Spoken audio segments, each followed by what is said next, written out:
Here's a short video from when I'm flying in from Guadalajara. Just got in right now, it's about midnight. But I got into the Tijuana Airport, and right now I'm gonna take the CBX back into the US. I'll show you guys what it's like in case you're flying in. It's a pretty busy airport. You can see here where it's got the signs that lead you to the Cross-Border Express. It's just down the hall. So what I'm gonna do right now is we're gonna go into the baggage claim area. And when you get into the baggage claim area, I'll show you where you go buy your ticket. All right, so we're gonna go into the baggage claim area right now, and I can't record there, but that's where we're gonna go across in there, and you gotta make sure you've got proper ID. They might ask you for it. Here's the baggage claim area here where you can get your luggage. I didn't check any baggage. Usually when I travel for work, I just get my carry-on and go through. But you'd get your baggage, and then over there at the end is the CBX area. Now, sometimes I'll buy it with my flight. You can buy it with your flight, and it'll be including your ticket. But what I'm gonna do today is I'm just gonna go buy my CBX Cross-Border Express pass to get across. Show you guys what it's like. Coming up to it now. All right. Here we go. There's a machine in which I can buy it here. Show you what it's like. There we go. All I'm going to do is select a single trip. There it goes. And it's telling it's 520 pesos right now. So I just tap on that. Right? Total 520. There it is. I'm going to go ahead and just pass my credit card to pay for it. And then I'm actually going to attach it to my ticket. All right, so I did it and it was good. So I paid, and once you pay, I just put my credit card in there, and then it asked me to scan my boarding pass. So all I did was take my boarding pass barcode, put it on this little window, and now it's attached to my boarding pass. So right now, I'm gonna go around through there to get to that side. I'll scan it at those little scanning stations you see there, along with my passport card or whatever you're using to get across. You do need your passport to get in there, and you start walking across the CBX. I'll show you guys what it's like. All right, so you can see I just bought my ticket. Once you get your bags and everything, you buy and have your boarding pass, your CBX pass, go through here. And as long as you've got everything with you. Now, if you're coming as a Mexican citizen, you got to get your I-94 pass. But since I'm coming as a US citizen, I go straight through. So right here is where you would fill out your information. If you're coming as a Mexican citizen, you need your I-94, and you're gonna fill out all the information there that it requires so you can get the pass, the permit.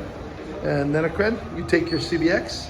If you're a citizen, you just go straight through. If not Mexican, you do this, and then you go straight through to CBX. Here's what you do. I'm gonna kind of record if you're coming as a Mexican citizen, what you need to do. Gives you all the steps.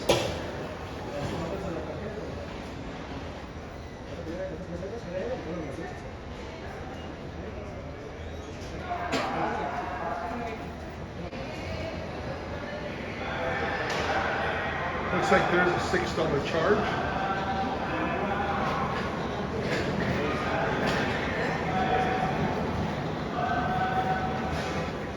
All right, so my cousin that came with me, she got her permit, and it's actually a 6-month permit. So if you're coming as a Mexican citizen, you do that once, it's valid for 6 months from the day you purchased it.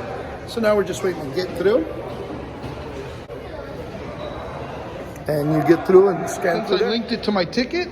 I just scan it. Let's see. There it is. Please go through. And I'm set. That's how it works. And now I'm gonna go through the tunnel. There it is, USA-Mexico border. Takes you through the tunnel up to a bridge, and you'll see it right now. Now that I came across, I don't need my airline ticket anymore. I just need to have my passport, or in this case, I have a global Sentry, which allows me to get through really quick in case there's a line. Right now it looks like this because they're doing some construction. They're actually expanding the Tijuana Airport. So that's why you got all these signs. Eventually, I wonder what it's gonna look like. I have no idea just yet, but it's a little bit of a walk. Here we go. We're gonna take the elevators up the escalators. You can take the elevators in case. They do have carts that in case you're carrying several pieces of luggage, you get those airport carts that you can put your stuff in or on to be able to make it easy to carry. These are the carts I'm talking about. They're free. You can actually just get them here. I don't need it, of course, but these are free carts. You can put all your luggage on. And the reason for it is when you go across the bridge, it's actually a pretty long bridge. Watch, I'll show you what I mean. We're still going and walking to get across. I've used the carts when I've had to bring a little bit more luggage, which rarely happens. Here we go. Let's see. There we go, still down that hallway, and there's still the bridge. And really what the bridge is doing is you're actually crossing, like now that we're here, we're going above the parking lot area of the Tijuana Airport.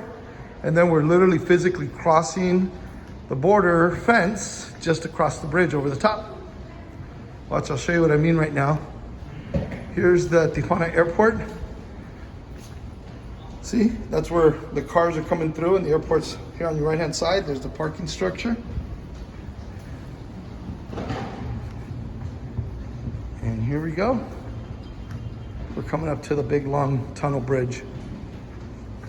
And it's the same way when you're coming from the US into Mexico as far as the distances go, and you also still have the carts you can use.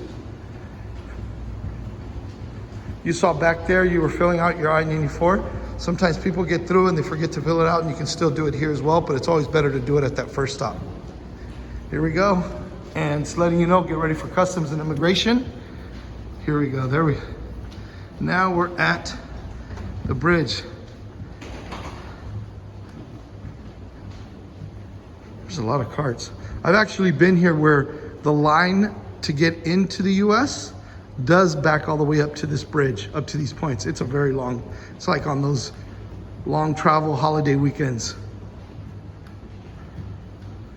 See, that goes way over there. Now they're not gonna let me keep recording, so I'm gonna stop recording in a second, very soon. But right here, we're crossing into the US. And then once I get over there, I go into customs and immigration. They'll ask me for my documentation. I've got global entry, so that's a little bit faster. If not, you go into the generic line where you present your passport and you're all set. I'm gonna stop recording here.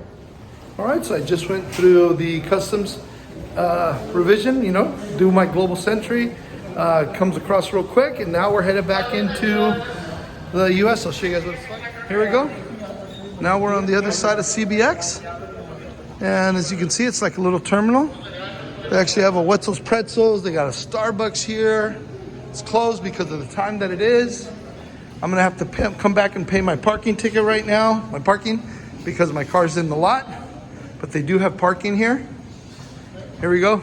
So if somebody's picking you up, there you go. We've come out, now we're on the US side. It's like a little mini terminal.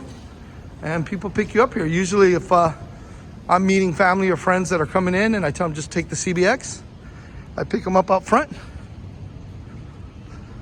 So in case you're coming from Mexico to the US, that's using CBX. And the prices do range. Right now, I think it's about $22. They go up as high as almost to $40. You have to check the pricing. There's seasons, peak seasons, low seasons, whatever it is. You can buy them when you buy your airline ticket and attach it to your airline ticket and use it that way, or buy it when you come through. They have round trips, which sometimes is cheaper, and I think there's also a family discount. But that's how you do it. If you guys have any questions, other traveling tips and coming to and from Mexico, I'll be posting some more stuff. Hope you like it. Subscribe and like. God bless.